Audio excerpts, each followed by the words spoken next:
இந்த நாளிலும் ஆண்டவர் நம்மோடு பேசும்படியாக வேதாகமத்தை திறந்து எழுந்து நின்று வாசிப்போம். அந்த வசனங்களை எழுந்து நின்று வாசிப்போம்.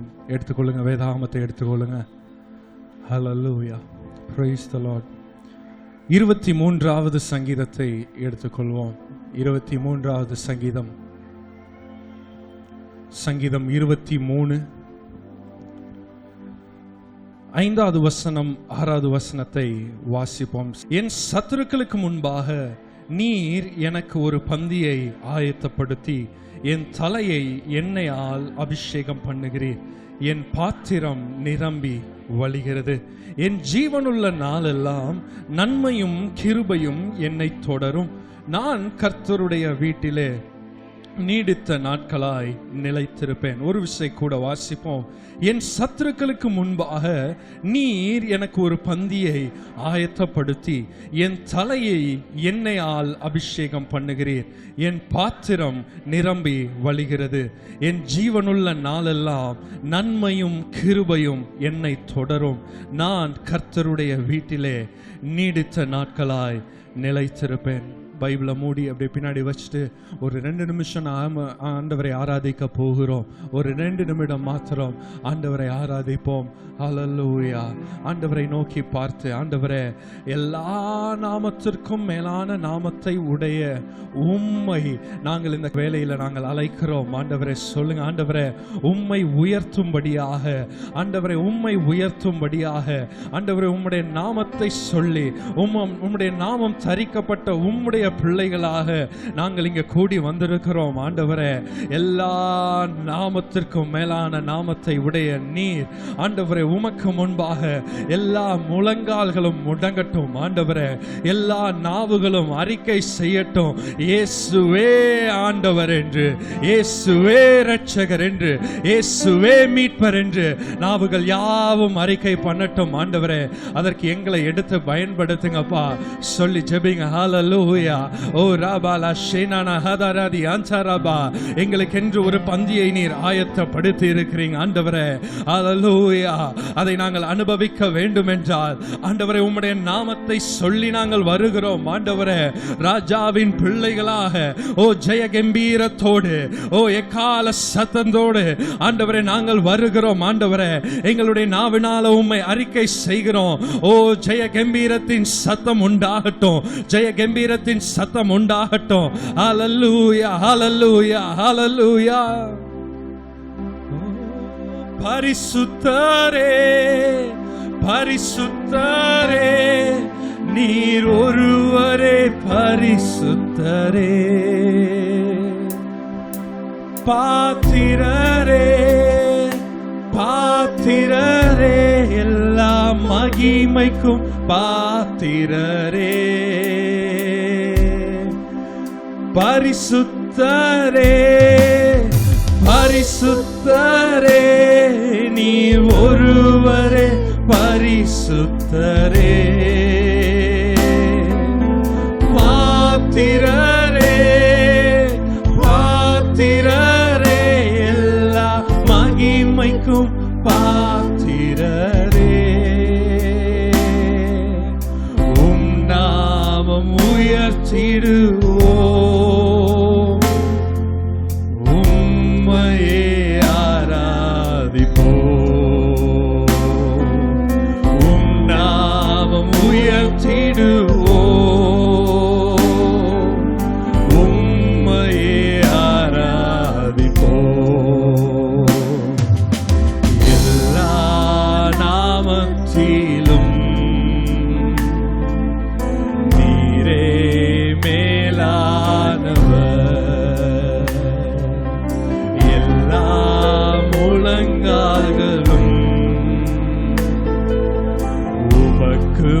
முடங்கிடுமே.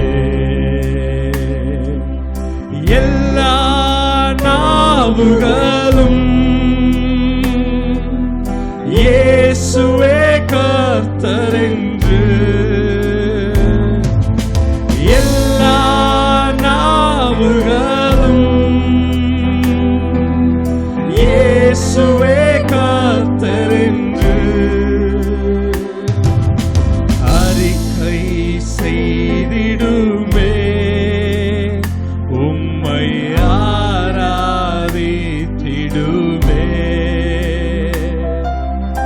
அறிக்கை செய்திடுமே, உம்மை ஆராதித்திடுமே. கடைசியா ஒரு தடவை பரிசுத்தரே, பரிசுத்தரே, பரிசுத்தரே, நீர் ஒருவரே பரிசுத்தரே, பாத்திரரே, பாத்திரரே, எல்லா மகிமைக்கும் பாத்திரரே, உம் நாமம் உயர்த்திடுவோம்,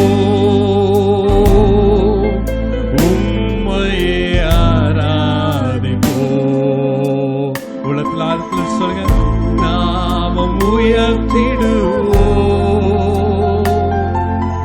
உம்மை ஆராதிப்போம். ஆமாண்டவரே, எங்களுடைய சத்துருக்களுக்கு முன்பாக நீர் எங்களுக்கு ஒரு பந்தியை ஆயத்தப்படுத்தி எல்லா நாவுகளும் அறிக்கை செய்யும்படியாக இயேசு ஒருவர் இருக்கிறார். உம்முடைய பிள்ளைகளோடு நீர் இருக்கிறீர் என்பதை ஆண்டவரை ஒவ்வொரு நாளும் நிரூபித்து வருகிறதற்காக உள்ளத்தின் ஆழத்திலிருந்து நாங்க நன்றி சொல்லுகிறோம். அப்பா, எல்லா துதிகன மகிமை யாவும் உமக்கே செலுத்துகிறோம். அடியானை மறைத்து நீர் வெளிப்படுங்க ஆண்டவரே. உம்முடைய பிள்ளைகளுக்குரிய வார்த்தை இந்த நாளிலே கடந்து வரட்டும் என்று நாங்கள் ஜெபிக்கிறோம். எங்களோடு பேசுங்கப்பா, அதை கேட்கதான் நாங்க வந்திருக்கிறோம் ஆண்டவரே. எங்களோடு பேசும். எல்லா துதி கன மகிமை உமக்கே செலுத்துகிறோம் இயேசுவின் நாமத்தில் பிதாவே. ஆமென், ஆமென், ஆமென். ஹல்லேலூயா. அமர்ந்து கொள்ளுங்க. இந்த வசனத்தை ஒரு விசை கூட நாம வாசிப்போம். எல்லாருக்கும் மனப்பாடமா தெரிஞ்ச வசனம் தான். கூட சேர்ந்து வாசிப்போம். என் சத்துருக்களுக்கு முன்பாக நீர் எனக்கு ஒரு பந்தியை ஆயத்தப்படுத்தி என் தலையை எண்ணெயால் அபிஷேகம் பண்ணுகிறீர். என் பாத்திரம் நிரம்பி வழிகிறது. என் ஜீவனுள்ள நாளெல்லாம் நன்மையும் கிருபையும் என்னை தொடரும். நான் கர்த்தருடைய வீட்டிலே நீடித்த நாட்களாய் நிலைத்திருப்பேன். ஹல்லேலூயா. உங்களுடைய வீடுகளுக்கு ஒரு விருந்தினரை நீங்கள் அழைக்கிறீர்கள் என்றால், உங்களுடைய நண்பர்களாக இருக்கலாம், உங்களுடைய உறவினர்களாக இருக்கலாம், நீங்கள் அழைத்து ஒருவர் வீட்டிற்கு வந்திருக்கிறார் என்றால் அவர்களை பார்த்து கொள்ள வேண்டிய பொறுப்பு யாருடைய பொறுப்பு? நம்மளுடைய பொறுப்பு. அதில் யாருக்காவது மாற்று கருத்து இருக்கா? சரி. உங்களுடைய வீட்டுக்கு நீங்க ஒருவரை அழைத்திருக்கிறீர்கள் என்றால் அவர்களுடைய தேவைகளை சந்திக்க வேண்டிய பொறுப்பு உங்களுடைய பொறுப்பாக காணப்படுகிறது. அவங்களுக்கு என்ன எதிர்பார்ப்பு இருக்கு, இல்ல அவங்க எதை விரும்புகிறாங்களோ அதை செய்கிறதற்கு நாம் பிரயாசப்படுவோம். நம்மளுடைய திராணிக்கு தக்கதாக நம்மளால இயன்ற மட்டும் என்ன செய்வோம்? அவங்களுக்கு உதவி செய்வோம். ஒருத்தவங்க வீட்டுக்கு வருகிறவங்க வீட்டுக்கு வந்த இடத்துல வியாதிப்படுகிறாங்கன்னு வைங்க, ஒரு தலைவலி இல்லை ஒரு திடீர்னு வாமிட் எடுக்கிறாங்க அப்படின்னா என்ன பண்ணுவோம்? உடனே ஹாஸ்பிட்டல் கூட்டிகிட்டு போகணுன்னா கூட்டிகிட்டு போவோம். இல்லை இந்த மாத்திரையை போடுங்கன்னு போய் மாத்திரையை வாங்கிட்டு வந்து கொடுப்போம். நான் மாத்திரையை வாங்குறேன், நீங்கள் செலவு பண்ணுங்கன்னு சொல்லுவோமா? இல்லை, நம்ம தான் என்ன செய்வோம்? செலவு பண்ணுவோம். வீட்டுக்கு பிள்ளைங்களோட வராங்க, பிள்ளை வந்து எனக்கு பிஸ்கெட் வேணும்னு கேட்குதுன்னா, இல்லை நான் உங்களுக்கு இதுதான் ரெடி பண்ணியிருக்கேன், அதுக்கு தாண்டி நீங்கள் எதுவும் என்கிட்ட கேட்கக்கூடாதுன்னு சொல்லுவீங்களா? சொல்ல மாட்டோம். பிஸ்கெட் வேணுமா இருந்தால் நான் வாங்கி தரேன் அப்படின்னு சொல்லிட்டு வீட்டில் இருந்ததுன்னா எடுத்து கொடுப்போம். அப்படி இல்லைன்னா என்ன பண்ணுவோம்? வாங்கி கொடுப்போம். அப்படியும் இல்லையா, வா நான் உன்னை கூட்டிகிட்டு போய் நானே உனக்கு வாங்கி தரேன், எந்த பிஸ்கெட் வேணும் நீனே சூஸ் பண்ணு அப்படின்னு சொல்லி பிள்ளைங்களுக்கு என்ன செய்வோம்? கொடுப்போம். நம்மளோட பேசணும்னு சிலர் வருகிறாங்க. வந்தவங்க அவங்களுடைய குடும்பத்தின் கஷ்டங்களை உங்கள்கிட்ட சொல்லும்போது, என்ன பண்ணனே எனக்கு தெரியல பிரதர், என்ன பண்ணனே எனக்கு தெரியல சிஸ்டர் அப்படின்னு சொல்லும்போது, நான் உங்களை விருந்துக்கு தான் கூப்பிட்டேன், சாப்பாடு போடுறது தான் என்னுடைய வேலை, ஆலோசனைலாம் நீங்கள் என்கிட்ட கேட்க கூடாது அப்படி சொல்லுவோமா? சொல்ல மாட்டோம். நமக்கு முடிந்த மட்டும் அவங்களுக்கு என்ன செய்வோம்? உதவி செய்வோம். நம்மளுடைய அறிவுக்கு எவ்வளோ ஆலோசனை கொடுக்க முடியுமோ அவ்வளோ தூரம் கொடுப்போம். நம்மளுடைய அனுபவத்தின் மூலமாக, மற்றவர்களை பார்த்ததின் மூலமாக அவைகளை செய்வோம். ஒரு பிரதர் வருகிறார், வந்து நான் ஒரு தொழில் ஆரம்பிக்கலாம்னு நினைக்கிறேன், ஆனால் எங்கே ஆரம்பிக்கணும்னு தெரியல, யாரை பார்க்கணும்னு தெரியல அப்படின்னா நிச்சயம் அவங்களுக்கு ஏதாவது உதவி செய்வோம். என் பையன் வேலைக்கு முயற்சி செஞ்சுக்கிட்டு இருக்கிறான், நிறைய இடத்துல அப்ளை பண்ணால் வேலை கிடைக்கல, என்ன பண்ணன்னு தெரியல, யார்கிட்டயாவது ரெக்கமெண்டேஷன் வாங்கணும்னு நினைக்கிறேன் அப்படின்னு சொன்னாங்கன்னா நம்மளுடைய சிந்தனையில் ஓடுகிற காரியம் என்ன ஓடும்? நமக்கு தெரிஞ்சவங்க யாராவது இருக்கிறாங்களா, செல்வாக்கு உள்ளவங்க நமக்கு யாராவது தெரியுமா, அவங்ககிட்ட இவங்களை என்ன செய்யலாம், அறிமுகப்படுத்தி வைக்கலாம், நம்மளுடைய எண்ணம் ஓடும். அதே போலதான் ஆண்டவருடைய வீட்டிற்கு நாம் வரும்போது நம்மை பாதுகாக்க வேண்டிய பொறுப்பு யாருடைய பொறுப்பாய் மாறுது? ஆண்டவருடைய பொறுப்பாய் மாறுது. நாம நிறைய நேரம் செய்யற காரியம் என்ன? ஆண்டவருடைய வீட்டுக்கு வரோம், ஆனால் வந்த மாத்திரத்தில் நாமளே அந்த தேவையை சந்திக்கணும்னு என்ன செய்யறோம்? பிரயாசப்படும். ஆண்டவரே, நான் உங்க வீட்டுக்கு வரேன், ஆனா என் கவலையை நான் தான் சந்திப்பேன். ஆண்டவர் சொல்றாரு, உன் கவலையெல்லாம் என்ன செய், இறக்கி வச்சிரு. இங்க வாசிக்கும் போது சங்கீதக்காரன் சொல்லுகிறான், என் சத்துருக்களுக்கு முன்பாக நீர் எனக்கு ஒரு பந்தியை ஆயத்தப்படுத்தினீர். வீட்டுக்கு வந்த விருந்தினரை நீங்க ஏன் அவ்வளவு தூரம் கவனிக்கிறீங்க? கேட்கிறேன், ஏன் கவனிக்கிறீங்க? அவ்வளவு தூரம் ஏன் கவனிக்கிறீங்க? உங்களை நம்பி உங்க வீட்டுக்கு வந்திருக்கிறாங்க. சொல்லுங்க, நம்பி வந்திருக்கிறாங்க. அதே போலதான் ஆண்டவரை நம்பி நாம் வரும்போது, ஆண்டவர் மேல விசுவாசம் வைத்து அவருடைய சமூகத்துக்கு வரும்போது அவர் நம்மளுடைய தேவைகளை சந்திக்கிறார். ஹல்லேலூயா, ஹல்லேலூயா. வேதாகமத்தின் காலத்துல இப்ப அப்படிப்பட்ட காரியம் இருக்கான்னு எனக்கு தெரியல. ஆனா வேதாகமத்தின் காலத்துல எந்த அளவுக்கு உதவி செய்வார்கள் என்றால், தங்களுடைய ஜீவனை கூட பொருட்டாக எண்ணாமல் வீட்டுக்கு வந்த விருந்தாளி என்ன செய்வாங்க? கவனிப்பாங்க. தாங்கள் நேசித்த காரியங்கள், ரொம்ப நாள் பாதுகாத்த காரியங்களை கூட பலியாக கொடுக்கிறதற்கு தயங்க மாட்டாங்க. நான் சொல்றது கட்டுக்கதை போல தெரியலாம், வாசிக்கலாம். ஆதியாகமம் 19வது அதிகாரத்தில் வாசிக்கும் போது லோத்தை குறித்து நாம வாசிக்கிறோம். லோத்து சோதோமிலே இருக்கிறான். லோத்தை சந்திக்கும்படியாக 2 தேவதூதர்கள் வருகிறாங்க. 2 தேவதூதர்களை லோத்து தன்னுடைய வீட்டில் என்ன செய்கிறான்? ஏற்றுக்கொள்ளுகிறான். ராத்திரி ஆனபோது, சாயங்கால வேலை ஆனபோது அந்த சோதோமின் மக்கள் லோத்துவினுடைய வீட்டின் முன்பாக வந்து சொல்லுகிற காரியத்தை நாம வாசிக்கிறோம். லோத்து 19வது அதிகாரம் 8வது வசனத்துல வாசிக்கும் போது, இதோ புருஷரை அறியாத 2 குமாரத்திகள் எனக்கு உண்டு, அவர்களை உங்களிடத்திற்கு வெளியே கொண்டு வருகிறேன், அவர்களுக்கு உங்கள் இஷ்டப்படி செய்யுங்க. என்ன தீமை நினைக்கணுமோ, என்ன தீமை செய்ய நீங்க திட்டமிட்டு கேட்கிறீங்களோ அந்த தீமையை என்னுடைய பிள்ளைகளுக்கு கூட நீங்க செஞ்சுக்கோங்க. அடுத்தவர் சொல்லுகிற காரியம், இந்த புருஷர் என் கூரையின் நிழலிலே வந்தபடியினால் இவர்களுக்கு மாத்திரம் ஒன்று செய்ய வேண்டாம். அந்த அளவுக்கு அந்த காலத்தில் என்ன செஞ்சாங்க? உபசரிச்சாங்க. ராகாபை குறித்து வாசிக்கும் போது தேசத்தை வேவு பார்க்க வந்த 2 பேரை ராகாப் என்ன செய்கிறார்? தன்னுடைய வீட்டில் ஒளித்து வைத்துக் கொள்ளுகிறார். ராஜா ஆள் அனுப்பி ராகாபின் இடத்துல கேட்கும் போது அவர் சொல்கிறார், வந்தாங்க உண்மைதான், ஆனா முன்னாடியே கிளம்பிட்டாங்க. பாதுகாக்கிற பொறுப்பு அந்த யார் ஏற்றுக்கொள்ளுகிறார்களோ அவர்களுடைய பொறுப்பாக மாறுகிறது. ஆண்டவர் உங்களையும் என்னை ஏற்றுக்கொண்டார். அதனால நம்மை பாதுகாக்கிற பொறுப்பு, நம்மளுடைய தேவைகளை சந்திக்கிற பொறுப்பு, நம்மை ஆசீர்வதிக்கிற பொறுப்பு அவருடையதாய் மாறினது. ஹல்லேலூயா. அதனால தான் ஆண்டவர் சொல்லுகிறார், நீங்கள் ஒன்றை குறித்தும் கவலைப்படாமல். எப்படி அப்படி இருக்க முடியும் அப்படின்னா, நாம நம்ம வீட்டில் இல்லை, யார் வீட்டில் இருக்கிறோம்? கர்த்தருடைய வீட்டில் இருக்கிறோம். கர்த்தருடைய வீட்டிலே நாம் இருக்கிறோம். தாவீதுக்கு ஏராளமான எதிரிகள் இருந்த போதும் அவன் சொல்லுகிறான், ஆண்டவரே நீர் எனக்கு ஒரு பந்தியை ஆயத்தப்படுத்தினீர். எப்படி அவ்வளவு நிச்சயத்தோட சொல்ல முடியுது? சங்கீதம் 23வது அதிகாரத்திலே ஆரம்பத்தில் வாசிக்கும் போது, அவர் என்னை புல்லுள்ள இடங்களில் மேய்த்து அமர்ந்த தண்ணீர்கள் அண்டையில் கொண்டு போய் விடுகிறார். ஏன் அவர் கொண்டு போய் விடுறாரு? ஏன்னா நாம் வந்திருக்கிறது யார் வீடு? அவருடைய வீட்டில் வந்திருக்கிறோம். ஆமென், ஹல்லேலூயா. அவர் அமர்ந்த தண்ணீர்கள் அண்டையில் அப்படின்னா என்ன அர்த்தம்? எந்த சலசலப்பும் இல்லை, எந்த பயமும் திகிலும் அங்க இல்ல, சமாதானம் நிறைந்ததா இருக்கிறது.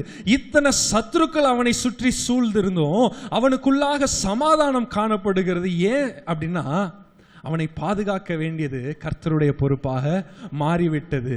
அவன் கர்த்தருடைய வீட்டில் அமர்ந்திருந்து தேவனுடைய மேஜையில் ஆண்டவர் அவனுக்கென்று ஏற்படுத்தின பந்தியில் அவன் அமர்ந்திருக்கிறான். இப்ப சத்துருக்கள் இவனை தொடணும்னா முதலாவது யாரை சந்திக்கணும்? கர்த்தரை சந்திக்கணும். அதனால தான் அவன் தைரியத்தோட சொல்றான், ஆண்டவரே நீர் எனக்கு ஒரு பந்தியை ஆயத்தப்படுத்து. வாழ்நாள் ஃபுல்லும் நன்மையும் கிருபையும் என்ன தொடரும். ஏன் அப்படின்னா நான் கர்த்தருடைய வீட்டில் தங்கி இருக்கிறேன். ஹல்லேலூயா, ஹல்லேலூயா. சங்கீதம் 78வது சங்கீதம் 13வது வசனத்தில் இருந்து 19வது வசனம் வரைக்கும் வாசிக்கும் போது ஆண்டவர் இஸ்ரவேல் ஜனங்களுக்கு செய்த நன்மைகளை அங்க வாசிக்கிறோம். ஆண்டவருடைய இருதயம் எப்படிப்பட்ட இருதயம் என்றால், ஆண்டவருடைய ஆசீர்வாதம் வேண்டாம் என்று சொன்னாலும் ஆண்டவர் நம்மை ஆசீர்வதிக்கிறதற்கு துடிக்கிற தேவனாய் இருக்கிறார். ஆமென், ஹல்லேலூயா. ஆண்டவரை புறக்கணித்தாலும் அவருடைய இருதயம் நம்ம மேல நோக்கமாகவே இருக்கிறது.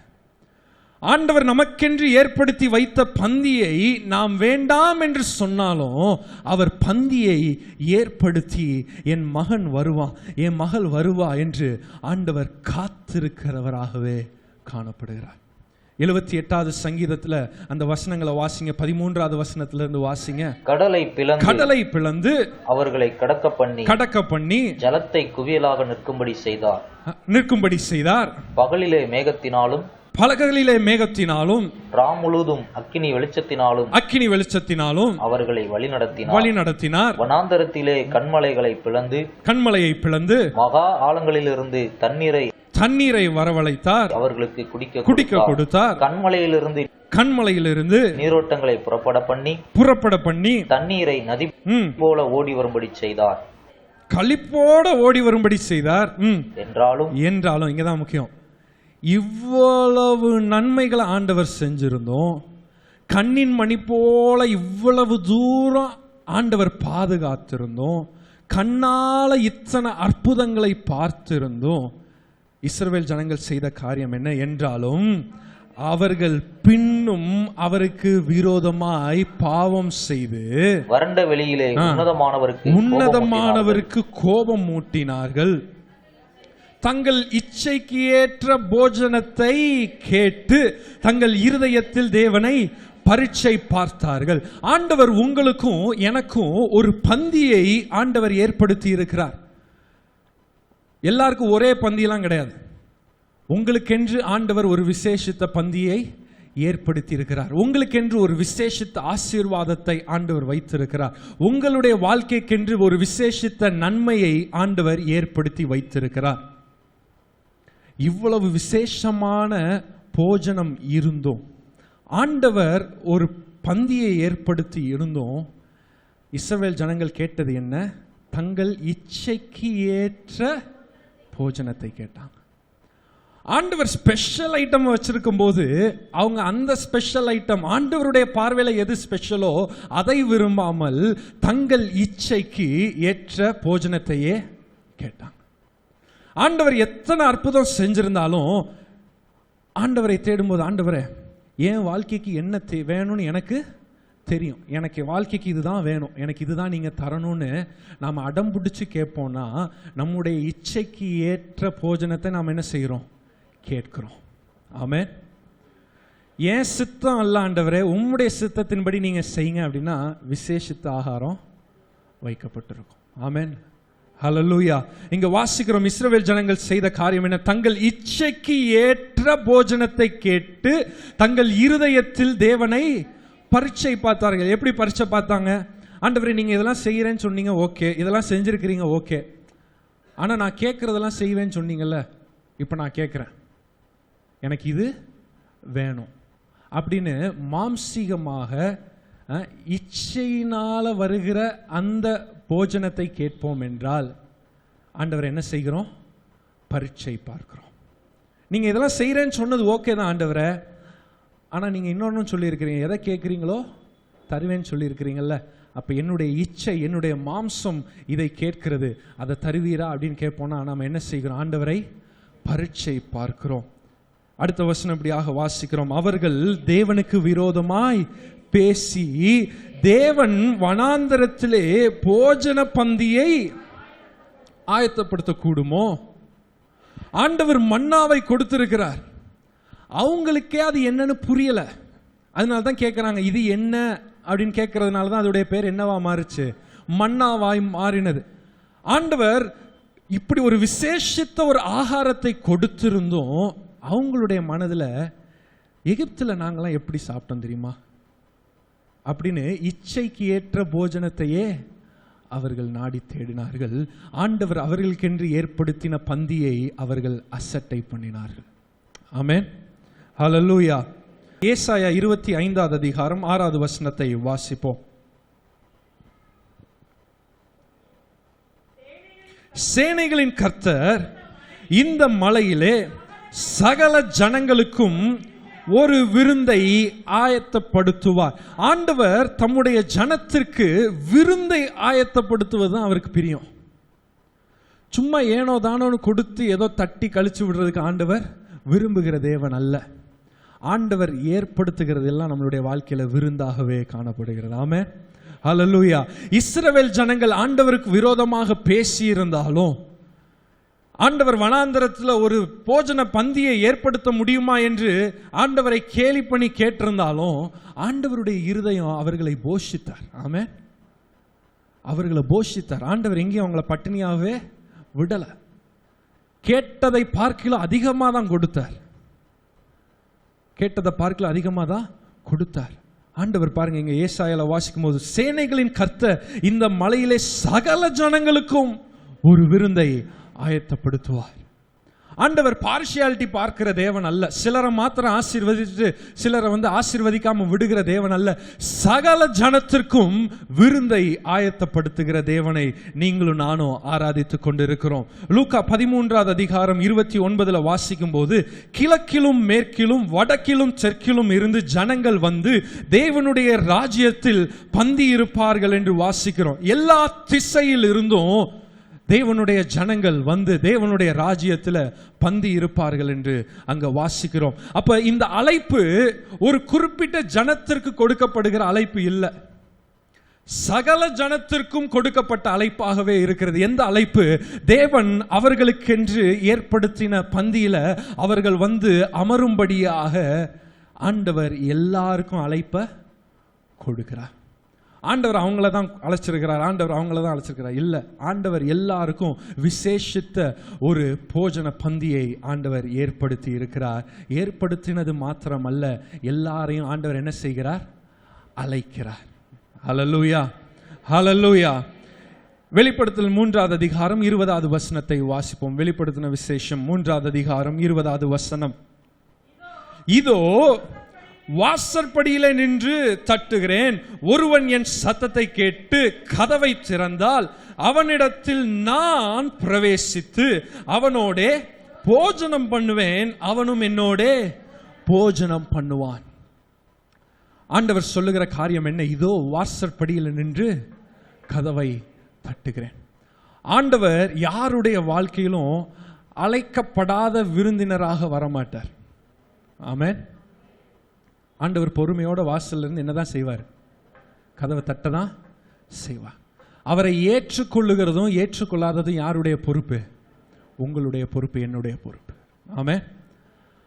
அவர் வாசற்படியிலிருந்து கதவை தட்டுகிறார்.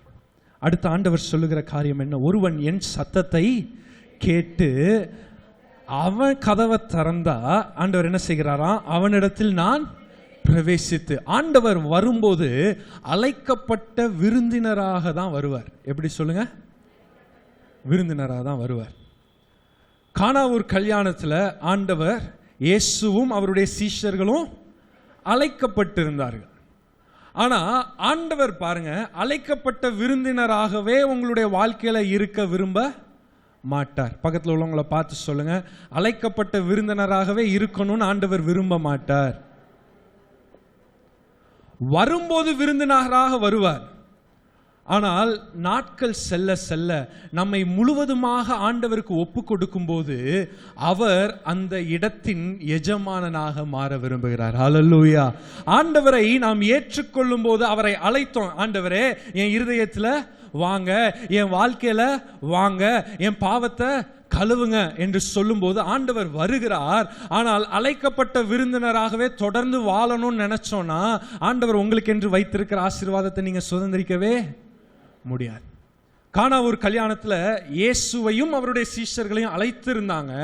ஆனால் ஒரு நேரம் வந்தது, அவர் அந்த வீட்டின் எஜமானனை போல செயல்படுகிறத பார்க்கிறோம். ஆண்டவர் என்ன சொல்லுகிறார்? மரியாள் வந்து சொல்லுகிறார், அவர் உங்களுக்கு என்ன சொல்லுகிறாரோ அதன்படி செய்யுங்க. இப்ப ஆண்டவர் கட்டளையிட ஆரம்பிக்கிறார். இந்த கற்சாடிகளை எதனால நிரப்புங்க?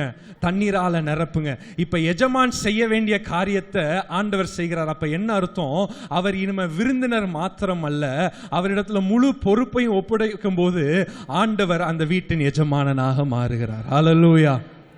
ஏன் இது முக்கியம் அப்படின்னா, அவர் உங்க வீட்டில் விருந்தினராகவே இருக்கணும்னா நீங்க தான் அவருக்கு என்ன செஞ்சுட்டே இருக்கணும்?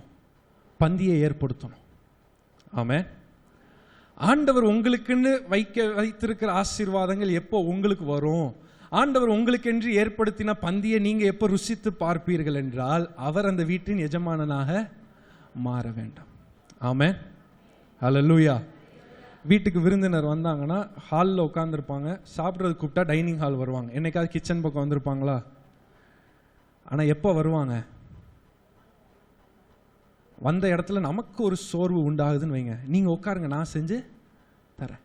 அவங்களுக்கு அந்த பொறுப்பை கிச்சனை நாம் ஒப்படைக்கும் போது தான் அவங்க விருந்து செஞ்சு நமக்கு கொடுக்க முடியும். அதே போல தான் ஆண்டவரிடத்துல ஆண்டவர் நம்ம வாழ்க்கையில் விருந்தினராக மாத்திரம் இருக்க வரல, நம்மளுடைய வீட்டின் சொந்தக்காரராக, நம்மளுடைய இருதயத்தின் ராஜாவாக, நம்மளுடைய வாழ்க்கையின் ஆண்டவராக மாறும்படியாக ஆண்டவர் கடந்து வந்திருக்கிறார். ஹல்லேலூயா, ஹல்லேலூயா. அதனால தான் அங்க ஆண்டவர் சொல்லுகிறார், இதோ வாசற்படியில் நின்று கதவை தட்டுகிறேன், ஒருவர் என் சத்தத்தை கேட்டு கதவை திறந்தால் அவனிடத்தில் நான் பிரவேசித்து அவனோடே போஜனம் பண்ணுவேன் என்று ஆண்டவர் சொல்லி அதோட முடிச்சிருக்கலாம்ல. அடுத்து ஆண்டவர் என்ன சொல்றாரு? அவனும் என்னோட போஜனம் பண்ணுவான். ஆண்டவரை அழைக்கும் போது அவர் நம்மோடு என்ன செய்கிறார்? போஜனம் பண்றார். ஆனால் நம்மளுடைய இருதயத்தை, நம்மளுடைய வாழ்க்கையை அவர் வாசம் பண்ணுகிற வாசஸ்தலமாய் மாற்றும் போது, அவர் பந்தியை ஏற்படுத்தும் போது நாம் அவரோட போஜனம் பண்ணுகிறோம். ஹல்லேலூயா, ஹல்லேலூயா. அதுதான் அந்த வசனத்துல வாசிக்கிற காரியம். இன்னொரு ஒரு வசனத்தையும் சுற்றி காட்ட விரும்புகிறேன். எபேசியர் 3வது அதிகாரம் 16வது வசனத்தை வாசிப்போம். எபேசியர் 3வது அதிகாரம் 16வது வசனம். நீங்கள் அவருடைய ஆவியினாலே உள்ளான மனுஷனில் வல்லமையாய் பலப்படவும், எல்லாரும் சேர்ந்து வாசிங்க, விசுவாசத்தினாலே கிறிஸ்து உங்கள் இருதயங்களில் வாசமாய் இருக்கவும். கிறிஸ்து உங்கள் இருதயத்தில் வாசமாய் இருக்கவும் அப்படின்னு சொல்லியிருக்கு. இங்கிலீஷ்ல வாசிக்கும் போது, then Christ will make his home in your hearts as you trust in him. இன்னொரு வார்த்தையில கரெக்டா சொல்லணும்னா, விசுவாசத்தினாலே கிறிஸ்து உங்கள் இருதயங்களை தம்முடைய வாசஸ்தலமாக்கவும். எல்லாரும் சொல்லுங்க, எப்படி? நம்முடைய இருதயங்களை தம்முடைய வாசஸ்தலமாக்கவும். அவர் வாசம் பண்ணுகிற இடமாய் மாற்றுவதுதான் அவருடைய நோக்கம். ஆண்டவர் விருந்தினர்கள் வருவாங்க, 2 நாள் இருப்பாங்க, 1 வாரம் இருப்பாங்க, சில எக்ஸப்ஷனல் கேஸ் 1 மாசம் வரைக்கும் இருந்துட்டு போவாங்க. ஆண்டவர் அப்படி 1 மாசம் 1 வாரத்துக்கு வந்துட்டு உங்களுடைய வாழ்க்கையில இருந்து சில காரியத்தை செஞ்சுட்டு போறது அவருடைய சித்தம் இல்ல. அவர் உங்களோடையே தங்கி இருக்கவும், உங்களோடையே வாசம் பண்ணவும் அவர் விரும்புகிறார். அவருடைய இருதய துடிப்பும் அதுவாகவே இருக்கிறது. விசுவாசத்தினாலே கிறிஸ்து உங்கள் இருதயங்களை தம்முடைய வாசஸ்தலமாக்கவும் என்று வாசிக்கிறோம். அதுல பின்னாடி வரும்போது 19வது வசனத்தை வாசிங்க. அறிவுக்கு எட்டாத அந்த அன்பை அறிந்து கொள்ள வல்லவர்களாகவும் தேவனுடைய சகல பரிபூர்ணத்தினாலும் நிரப்பப்படவும் அவர் தமது மகிமையினுடைய ஐஸ்வர்யத்தின்படியே உங்களுக்கு அனுக்கிரகம் பண்ண வேண்டும் என்று வேண்டிக் கொள்ளுகிறேன். என்ன நடக்கும்? ஆண்டவர் நம்மளுடைய இருதயத்தில் வாசமா இருக்கிறார் என்றால் தேவனுடைய சகல பரிபூர்ணத்தினாலும் நாம் நிரப்பப்படுவோம். அவருடைய மகிமையினுடைய ஐஸ்வர்யத்தை நாம் அனுபவிக்க ஆரம்பிப்போம். விருந்தினருக்கு நீங்க தான் என்ன செய்யணும்? செலவழிக்கணும். நீங்கள் அவங்க வீட்டுக்கு போனீங்கன்னா யார் செலவழிப்பா? அவங்க தான் செலவழிப்பாங்க. அவங்களுடைய திராணிக்கு தக்க உங்களை ஆசீர்வதிப்பாங்க. ஆமென். அதே போல தான் ஆண்டவருடைய வீட்டிற்கு வரும்போது, இல்லை நம்மளுடைய இருதயத்தை ஆண்டவர் தங்குற வாசஸ்தலமாக அவருக்கு விட்டு கொடுக்கும்போது, அவர் தம்முடைய திராணிக்கு தக்க உங்களை ஆசீர்வதிப்பார். ஆமென். நம்மளுடைய சொந்த பலத்தினால் அதை பெற்றுக்கொள்ள முடியாது. அவர் தம்முடைய ஐஸ்வர்யத்தின்படி உங்களை ஆசீர்வதிக்கிற தேவனாக இருக்கிறார். இதோ வாசற்படியில் நின்று தட்டுகிறேன், ஒருவன் என் சத்தத்தை கேட்டு கதவை திறந்தால் அவனிடத்தில் நான் பிரவேசித்து அவனோட போஜனம் பண்ணுவேன். இது ஆரம்ப நிலை, நான் கெஸ்டா வருவேன். ஆனால் பிந்திய நிலைமை என்ன? அங்கே வாசம் பண்ணினதற்கு அப்புறம் அவன் என்னோட என்ன செய்ய ஆரம்பிப்பான்? போஜனம் பண்ண ஆரம்பிப்பான். God wants to make your heart his home. உங்களுடைய இருதயத்தை அவர் தங்கும் வாசஸ்தலமாக மாற்ற வேண்டும் என்று விரும்புகிறார். ஏன் சில விசுவாசிகள் வெற்றியுள்ள வாழ்க்கையை வாழுகிறாங்க? ஏன் சில விசுவாசிகள் ஆண்டவரை ஏற்றுக்கொண்டும் வெற்றியுள்ள வாழ்க்கையை வாழ முடியவில்லை என்றால், அவரை இன்னும் தங்களுடைய வாழ்க்கையில யாரா தான் வச்சிருக்கிறாங்க? விருந்தாளியாகவே வச்சிருக்கிறாங்க. ஆண்டவர் இருக்கிறது உண்மைதான், 2 கேஸ்லையும் ஆண்டவர் அவங்களோட வீட்டில் தான் இருக்கிறார். ஆனால் யார் எந்த ரோலை பிளே பண்றாங்கன்றதான் மிகவும் முக்கியம். அவர் அந்த வீட்டின் எஜமானனாய் இருக்கிறாரா, இல்லை நாம் அந்த வீட்டின் எஜமானனாய் இருக்கிறோமா என்பதுதான் முக்கியம். ஆண்டவர் இருக்கிறது உண்மைதான். ஆண்டவரை ஏற்றுக்கொண்ட மாத்திரத்தில் அவர் வீட்டுக்குள்ள பிரவேசிச்சிட்டார். ஆனா அவருடைய பரிபூர்ண ஆசீர்வாதம் நமக்கு உண்டாக வேண்டும் என்றால் அவரை நம்முடைய வீட்டின் எஜமானனாக விட்டு கொடுக்க வேண்டும். Hallelujah. Hallelujah. If you have invited him into your hearts, let him be the king of your house. அவரை உங்களுடைய இருதயத்தில் வரவேற்றிருப்பீங்கன்னா உங்க வீட்டின் ராஜாவாக அவர் மாறட்டும். Hallelujah. வெளிப்படுத்தல் 19வது அதிகாரம் 9வது வசனத்தை வாசிப்போம். பின்னும் அவன் என்னை நோக்கி, ஆட்டுக்குட்டியானவரின் கல்யாண விருந்துக்கு அழைக்கப்பட்டவர்கள் பாக்கியவான்கள். அவர் ஏற்படுத்தி வைத்திருக்கிற பந்திக்கு நாம் பங்கு பெற வேண்டும் என்றால், அவர் அழைத்திருக்கிறார் என்றால் நாம் பாக்கியவான்கள். ஆமென். ஆரம்பத்திலே அதான் சொன்னேன், இந்த அழைப்பு உங்களுக்குரியது மாத்திரமல்ல, எல்லா ஜனத்திற்கும் ஆண்டவர் கொடுத்த அழைப்பு. சிலர் அந்த அழைப்பை ஏற்றுக்கொள்ளுகிறாங்க, சிலர் அந்த அழைப்பை ஏற்றுக்கொள்ளவில்லை, புறக்கணிக்கிறாங்க, ஆண்டவரை அசட்டை செய்கிறாங்க. ஆமென். எல்லாருக்கும் உரிய பந்தியை ஆண்டவர் ஏற்படுத்தி வைத்திருக்கிறார். மத்தேயு 22வது அதிகாரம், மத்தேயு 22வது அதிகாரம். இன்னும் நான் மெயின் செய்திக்குள்ள போகல, அதனால சீக்கிரமா என்னோட வாங்க, நான் வேகமா முடிக்க விரும்புகிறேன். மத்தேயு 22வது அதிகாரம் 2வது வசனத்திலிருந்து வாசிப்போம் என்றால், பரலோக ராஜ்யம் தன் குமாரனுக்கு கல்யாணம் செய்த ஒரு ராஜாவுக்கு ஒப்பாய் இருக்கிறது. அழைக்கப்பட்டவர்களை கல்யாணத்திற்கு வர சொல்லும்படி அவன் தன் ஊழியக்காரரை அனுப்பினான். அவர்களோ வர மனதில்லாதிருந்தார்கள். ஆண்டவர் எல்லாருக்கும் அழைப்பை கொடுத்திருந்தாலும் அவர்களுக்கு என்ன இல்லை? வரதுக்கு மனதில்லை. It's a decision that you have to take in your heart. உங்களுடைய இருதயத்தில் எடுக்க வேண்டிய ஒரு தீர்மானம். அப்பொழுது அவன் வேறு ஊழியக்காரரை அழைத்து, நீங்கள் போய், இதோ என் விருந்தை ஆயத்தம் பண்ணினேன், என் எருதுகளும் கொழுத்த ஜந்துக்களும் அடிக்கப்பட்டது, எல்லாம் ஆயத்தமாயிருக்கிறது. எல்லாத்தையும் ஆண்டவர் ஆயத்தப்படுத்தி வச்சிட்டு ஒரு விசை கூட அழைப்பை கொடுக்கிறார். கொடுக்கும்போது என்ன நடந்தது? கல்யாணத்திற்கு வாருங்கள் என்று அழைக்கப்பட்டவர்களுக்கு சொல்லுங்கள் என்று அனுப்பினான். அடுத்த வசனம், அழைக்கப்பட்டவர்களோ அதை அசட்டை பண்ணினார்கள். முதல் செய்த காரியம் என்ன? மனதில்லாம இருந்தாங்க. இப்ப அதை பத்தி யோசித்து பார்க்கிறாங்க, அப்புறம் அதை செய்யறாங்க. என்ன செய்யறாங்க? அசட்டை பண்ண ஆரம்பிக்கிறாங்க. ஏன் சபை கூடி வருதலை விட்டு விடாதீர்கள் என்று சொல்லுகிறோம் என்றால், சபையில கர்த்தர் நமக்கென்று ஒரு பந்தியை ஏற்படுத்தி வைத்திருக்கிறார். ஆராதனை ஒரு விருந்து, கர்த்தருடைய செய்தி ஒரு விருந்து. ஆமென். ஆண்டவர் ஒரு பந்தியை ஏற்படுத்தி வைத்து வாங்கன்னு ஒரு அழைப்பை கொடுக்கிறார். சிலர் என்ன செய்கிறாங்க? அதுக்கு மனதே இல்லை. இன்னைக்கு கண்டிப்பா சர்ச்சுக்கு போகணுமா? சிலர் ஆமா சர்ச்சுக்கு போகணும்ல, சரி இந்த வேலை இருக்கு, அதை முடிச்சுட்டு சர்ச்சுக்கு போவோம். அதுதான் என்னது? அசட்டை பண்ணுகிற காரியம். சில விசுவாசிகளை பார்க்கிறோம், அவங்கள ஆராதனையில் பார்த்துருக்க மாட்டோம், அடுத்த வாரம் வந்து சர்ச்சில் நிற்பாங்க. பிரதர் உங்களை போன வாரம் பார்த்த மாதிரி இல்லையே சிஸ்டர், உங்களை போன வாரம் பார்த்த மாதிரி இல்லை பாஸ்டர், நான் உங்கள் செய்தியெல்லாம் கேட்டேன், நீங்கள் இந்த வசனத்தில் இருந்து தானே பேசுனீங்க, நான் கேட்டேன். எப்படி கேட்டாங்க அப்படின்னா யூடியூப்பில் மெசேஜை கேட்டாங்க. எப்படி கேட்டாங்க? ஞாயிற்றுக்கிழமை ஆராதனைக்கு போகணுன்னு இல்லை, இடையில பாஸ்டர் ரெக்கார்ட் பண்ணி அதை சர்ச்சில் வச்சு எடிட் பண்ணி அதை யூடியூப்பில் போடுவாங்க, அப்போ பார்த்துக்கலாம். அதுதான் என்னது? அசட்டை பண்ணுகிற காரியம். ஆண்டவர் உங்களுக்கு என்று சூட ஆகாரத்தை ஏற்படுத்தி வச்சிருந்தா, எனக்கு குளிர்ந்த ஆகாரம் போதும்னு நினைக்கிறோன்னா அது என்னது? அசட்டை பண்ணுகிற காரியம்.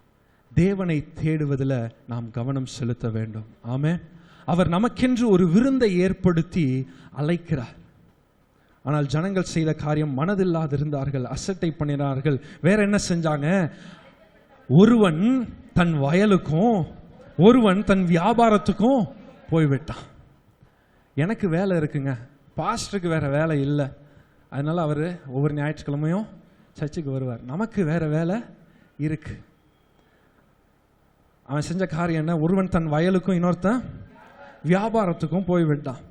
மற்றவர்கள் அவன் ஊழியக்காரரை பிடித்து அவமானப்படுத்தி கொலை செய்தார்கள். யாரு? விசுவாசிகளே. சிலர் போய், சிஸ்டர் உங்களை இந்த வாரம் ஞாயிற்றுக்கிழமை உங்களை சர்ச்சில் பார்க்கல, போங்க சிஸ்டர், நீங்கள் வேணா சர்ச்சுன்னு போங்க, அப்படிலாம் பேசுகிறோன்னா அது என்ன செய்கிறோம்? அவங்கள அவமானப்படுத்துகிறோம். தேவன் அனுப்பின ஊழியக்காரரை என்ன செய்கிறோம்? அவமானப்படுத்துகிறோம். அவங்க செஞ்ச காரியம், மற்றவர்கள் அவன் ஊழியக்காரரை பிடித்து அவமானப்படுத்தி கொலை செய்தார்கள். இத்தனை காரியத்தை செஞ்சிருந்தோம், ராஜாவினுடைய இருதயம் என்ன தெரியுமா? அந்த பந்தியில் அது யாருக்காக ஏற்படுத்தப்பட்டதோ அவர்கள் வர வேண்டும் என்று தான் இன்னமும் ஆண்டவருடைய இருதயம் துடித்துட்டே இருக்கு. ஆமென். ஆண்டவர் தம்முடைய ஜனத்தை ஆசீர்வதிக்க தான் விரும்புகிறார். நாம் அசட்டை பண்ணியிருக்கலாம், நாம் மனதில்லாமல் இருந்திருக்கலாம், ஆனால் ராஜாவினுடைய இருதயம் நம்மை ஆசீர்வதிக்க வேண்டும் என்று விரும்புகிறது. நம்மிடத்தில் அன்பை பொழியணும்னு ஆண்டவர் விரும்புகிறார், தயை செய்ய வேண்டும் என்று ஆண்டவர் விரும்புகிறார். நாம் இழந்து போனவைகளை எல்லாம் நாம் திரும்ப பெற்றுக்கொள்ளணும்னு ஆண்டவர் விரும்புகிறார். நாம் இழந்து போன சுகம், நாம் இழந்து போன செல்வங்கள் எல்லாவற்றையும் ஆண்டவர் திருப்பி தர வேண்டும் என்று விரும்புகிறார். ஆனால் அது எப்போ கிடைக்கும்னா அவர் ஏற்படுத்தின பந்தியில் வந்து நாம அமரும்போது. A call from a king will change your life. ஒரு ராஜாவினுடைய அழைப்பு உங்களுடைய வாழ்க்கையை மாற்றி அமைக்கும். பக்கத்தில் உள்ளவங்களை பார்த்து சொல்லுங்க, ஒரு ராஜாவின் அழைப்பு உங்க வாழ்க்கையை மாற்றி அமைக்கும். சங்கீதம் 23:6 வாசிக்கும் போது, நன்மையும் கிருபையும் என்னை தொடரும். எப்பெல்லாம் தொடரும்? என்னுடைய ஜீவனுள்ள நாளெல்லாம் தொடரும். ஏன் தொடரும் அப்படின்னா, நான் கர்த்தருடைய வீட்டில் இருக்கிறேன், ராஜா ஏற்படுத்தின பந்தியில நான் அமர்ந்திருக்கிறேன், அதனால நன்மையும் கிருபையும் என் ஜீவனுள்ள நாளெல்லாம் என்னை தொடரும். ஒரு ராஜாவினுடைய அழைப்பு நம்மளுடைய வாழ்க்கையை மாற்றி அமைத்துவிடும். அல்லேலூயா. இப்பதான் நான் செய்திக்குள்ள வருகிறேன். நேரத்துக்கு முடிப்பேன், பயப்படாதீங்க. சரியா? சரி. வேதாகமத்திலிருந்து ஒரு சம்பவத்தை நாம பார்க்க போகிறோம். எப்படி ஒரு ராஜாவினுடைய அழைப்பு ஒரு மனிதனுடைய நிலையை மாற்றி அமைத்தது என்று வேதாகமத்திலிருந்து பார்க்க போகிறோம். 2 சாமுவேல் 9வது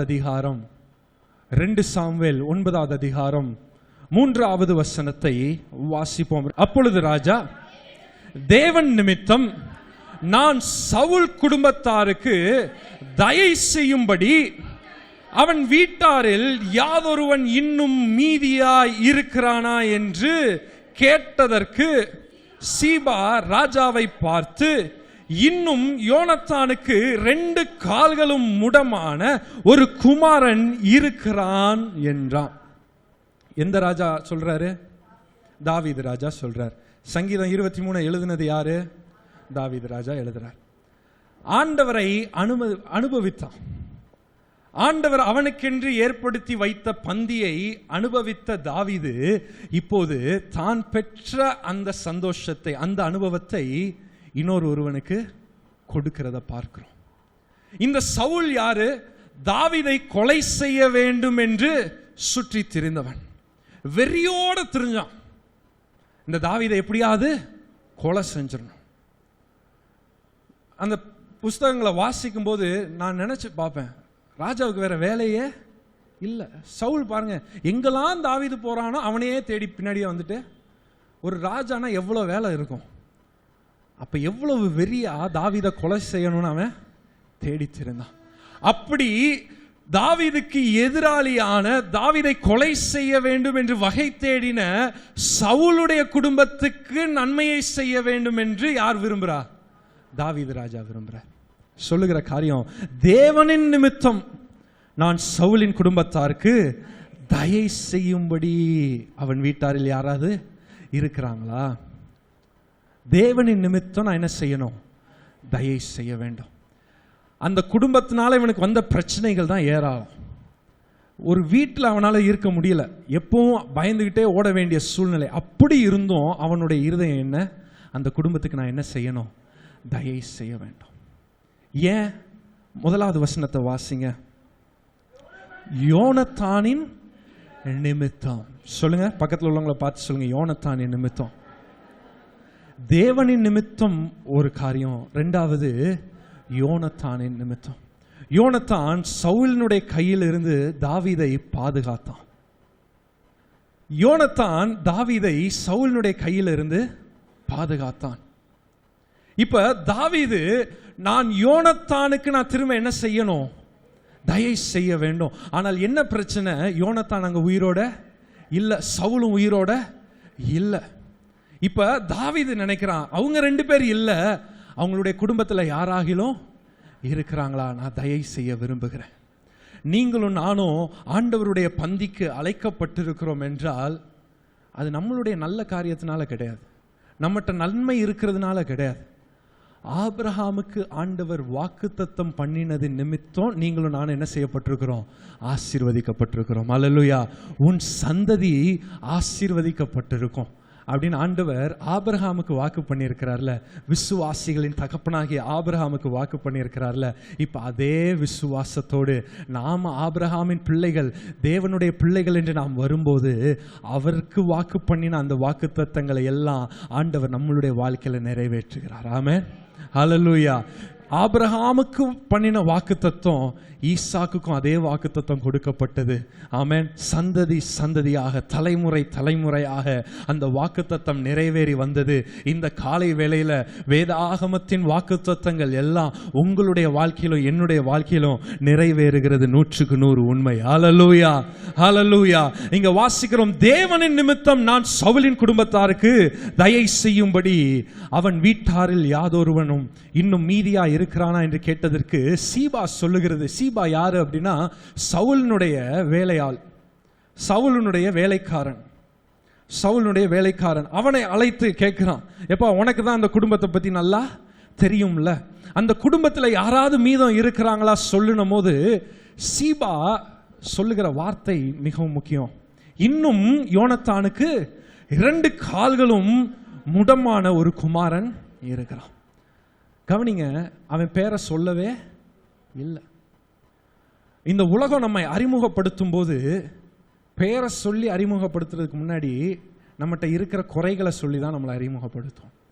அது உலகத்தின் பார்வை. ஆமென். மேவிபோசேத் இருக்கிறான்னு சொல்லல, 2 கால்களும் முடமான ஒருவன் இருக்கிறான். இந்த 2 காலும் முடமானது யாருடைய தப்பு? யாருடைய தவறுனால இந்த மேவிபோசேத்துக்கு 2 கால்களும் முடமானது?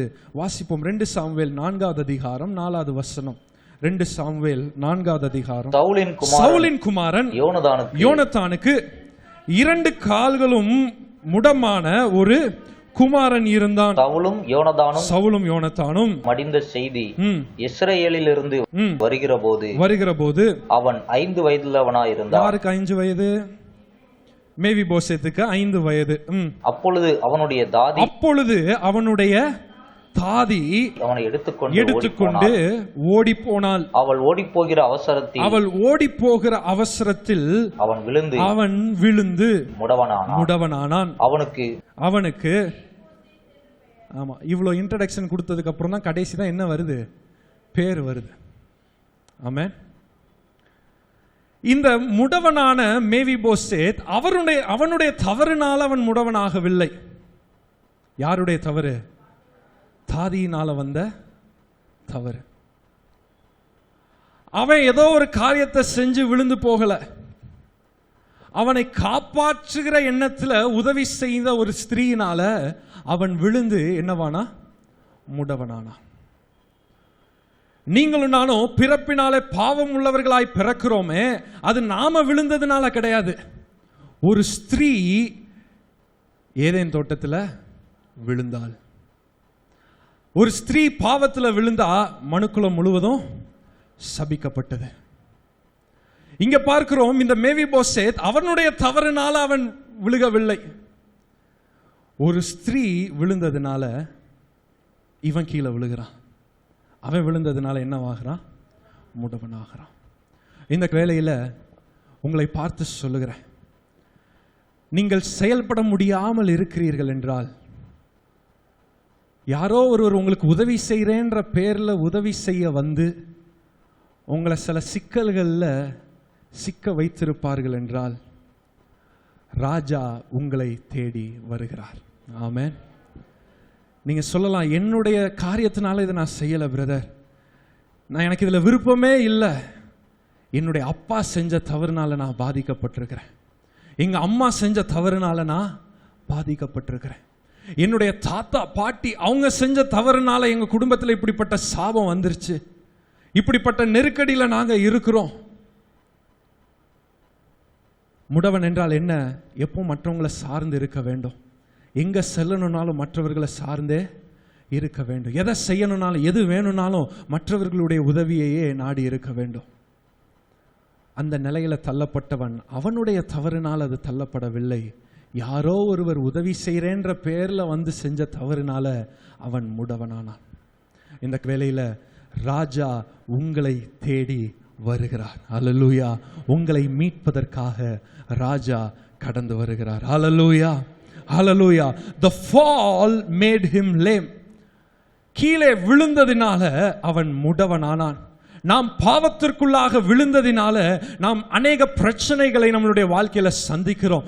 ஏன் இந்த உலகம் உடைந்ததாக காணப்படுகிறது? Why is the world broken?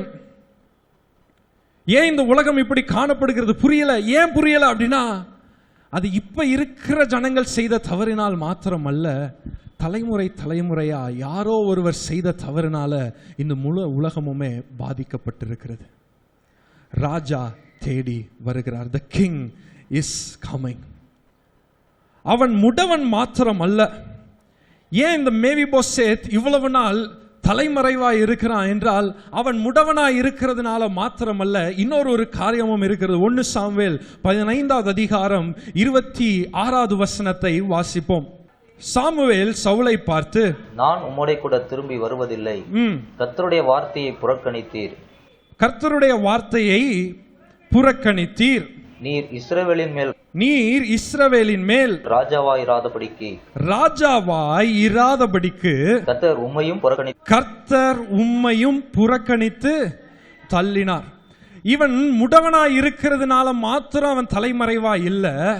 இவன் யாருடைய பிள்ளை? சவுலனுடைய சந்ததி. அந்த காலத்துல ஒரு ராஜா ஒரு தேசம் இன்னொரு தேசத்தை கைப்பற்றும் என்றால் செய்கிற முதலாவது காரியம் என்னன்னா, எந்த தேசத்தை கைப்பற்றினார்களோ அந்த தேசத்தினுடைய ராஜாவையும் அவருடைய குடும்பத்தையும் அழிப்பது வழக்கம். ஏன் அப்படின்னா, இந்த ராஜா அந்த தேசத்தை ஆளுகை செய்யும் போது அந்த ராஜாவின் வம்சத்தில் வந்த யாராவது ஒருவர் திரும்ப எழும்பி இந்த ராஜாவுக்கு எதிராக வரக்கூடாது என்பதற்காக என்ன வழக்கம், ஒரு தேசத்தை கைப்பற்றுகிறாங்கன்னா அந்த சந்ததியை அந்த தலைமுறையை முழுவதுமா என்ன செஞ்சிருவாங்க?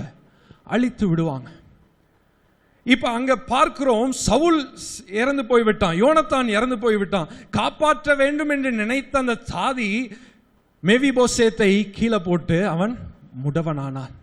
இப்ப திரும்ப நான் ராஜாவினுடைய பார்வையில வந்தேன் அப்படின்னா என்னை நிச்சயம் கொன்று போடுவார் என்று லோதேபார்ல அவன் தங்கி இருக்கிறான். லோதேபார்ல இருக்கிறத பார்க்கிறோம். ராஜா எருசலேம்ல இருக்கிறார், மேவிபோசேத் லோதேபார்ல இருக்கிறான். இவ்வளவு நாள் தலைமறைவா இருந்ததின் நோக்கம் அவன் முடவன் என்பதனால் மாத்திரமல்ல, அவன் சவுலினுடைய பேரன் என்பதற்காகவே அவன் என்ன செய்கிறான்? தலைமறைவா இருந்தான். அவன் முடவன் என்பதனால் மாத்திரமல்ல, சவுலினுடைய பேரன் என்பதனால் மாத்திரமல்ல, இன்னொரு ஒரு காரியம் இருக்கிறது. 2 சாமுவேல் 3வது அதிகாரம் 1வது வசனத்தை வாசிப்போம். சவுலின் குடும்பத்துக்கும் தாவீதின் குடும்பத்துக்கும் நெடுநாள் யுத்தம் நடந்தது. தாவீது வர வர பலத்தான், சவுலின் குடும்பத்தாரோ வர வர பலவீனப்பட்டு போனார்கள். அவன் முடவனா இருந்ததினால மாத்திரம் அல்ல, அவன் யாரையோ சார்ந்திருக்க வேண்டியதுனால மாத்திரம் அல்ல, அவனால செயல்பட முடியாததினால மாத்திரம் அவன் ஒளிந்து இருக்கவில்லை, அவன் சவுலின் பேரன் என்பதனாலையும் ஒளிந்து இருக்கிறான். அது மாத்திரம் அல்ல, அவனுடைய குடும்பமும் செல்வாக்கு நிறைந்த குடும்பம் இல்ல, பலன் நிறைந்த குடும்பம் இல்ல. இங்க வாசிக்கிறோம், சவுலின் குடும்பம் என்னானது? வர வர பலவீனப்பட்டு போனார்கள். பலவீனம் நிறைந்த ஒரு குடும்பம். தாவீதினுடைய குடும்பம் பலன் அடைந்து கொண்டு போகும்போது இவனுடைய குடும்பமோ பலனற்று போய்கொண்டே இருந்தது. அவன் முடவனாய் இருந்ததினால் மாத்திரமல்ல, அவள் சவுலுடைய பேரன் என்பதனால் மாத்திரமல்ல, அவனுடைய குடும்பம் பலவீனம் நிறைந்த காரியத்தினால் மாத்திரமல்ல, அவன் இருந்த இடம் எங்க இருக்கிறான்? லோதேபார்ல இருக்கிறான். சொல்லுங்க, லோதேபார். லோதேபார் என்றால் என்ன அர்த்தம் என்றால் எம்டினஸ், வெறுமை, பசுமை இல்லாத ஒரு இடம். அந்த வார்த்தையின் அர்த்தமே எம்டி, ஒன்றும் இல்லை. அடுத்து அவன் யாருடைய வீட்டில் இருக்கிறான்?